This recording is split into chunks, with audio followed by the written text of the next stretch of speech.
పంజాబ్ పై BJP full focus పెట్టింది. 2027 assembly ఎన్నికల్లో సొంతంగా బరిలోకి దిగేందుకు ఇప్పటి నుంచే వ్యూహాలు అమలు చేస్తోంది. బోర్డర్ స్టేట్ పై పట్టు సాధించేందుకు చడ్డా అస్త్రాన్ని ప్రయోగించింది. రాఘవ్ చడ్డా బీజేపీలో చేరడం వెనుక అసలు కథేంటి? పంజాబ్ ఆప్ చేజారడం ఖాయమైనట్టేనా? పంజాబ్ లో ఆమ్ ఆద్మీ పార్టీ అడ్డంగా చీలిపోయింది.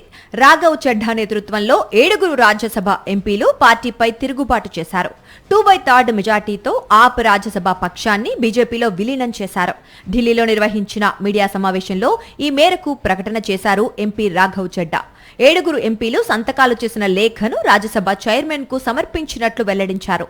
हमने ये डिसाइड किया that we the 2/3 members of parliament of the belonging to the Aam Aadmi Party in Rajya Sabha exercise the provisions of the Constitution of India and merge ourselves with the BJP. हम BJP में विलय करते हैं.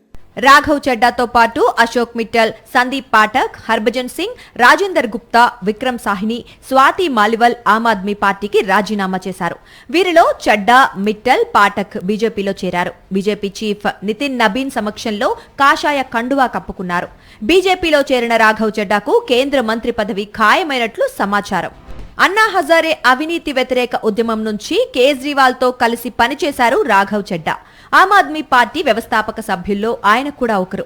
26 ఏళ్లకే ఆప్ జాతీయ అధికార ప్రతినిధిగా తన గళాన్ని వినిపించారు.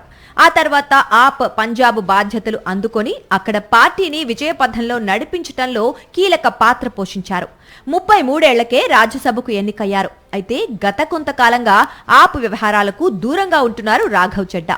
ఇటీవల ఆయన్ను రాజ్యసభలో డిప్యూటీ లీడర్ హోదా నుంచి ఆప్ తప్పించింది. దీంతో కేజ్రీవాల్ తో విభేదాలు బహిర్గతమయ్యాయి. ఈ నేపథ్యంలోనే ఆప్ కు గుడ్ బై చెప్పి అధికారికంగా బీజేపీ గూటికి చేరారు రాఘవ్ చడ్డా.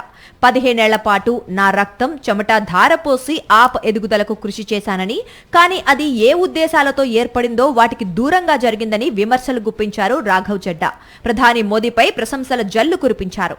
రాఘవ్ చడ్డా బీజేపీలో చేరడం వెనుక పెద్ద వ్యూహమే కనిపిస్తోంది. 2027లో పంజాబ్ అసెంబ్లీ ఎన్నికలు జరగనున్నాయి. రాష్ట్రంలో ఇన్నేళ్లు అకాలీదళ్ పై ఆధారపడిన బీజేపీ ఈసారి సొంతంగా పోటీకి రెడీ అవుతోంది. ఈ నేపథ్యంలోనే చడ్డా లాంటి యువ నేతల అవసరాన్ని కమలం హైకమాండ్ గుర్తించింది. ఆప్ పంజాబ్ ఇన్ఛార్జిగా పనిచేసిన అనుభవం రాఘవ్ చడ్డాకుంది.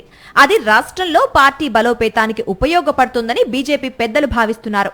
అందుకే పార్టీలో చేర్చుకోవడంతో పాటు చడ్డాకు కేంద్ర మంత్రి పదవి కూడా ఆఫర్ చేసినట్లు ప్రచారం జరుగుతోంది. మొత్తం మీద రాఘవ్ చడ్డా కేజ్రీవాల్ కు గట్టి షాక్ ఇచ్చారు.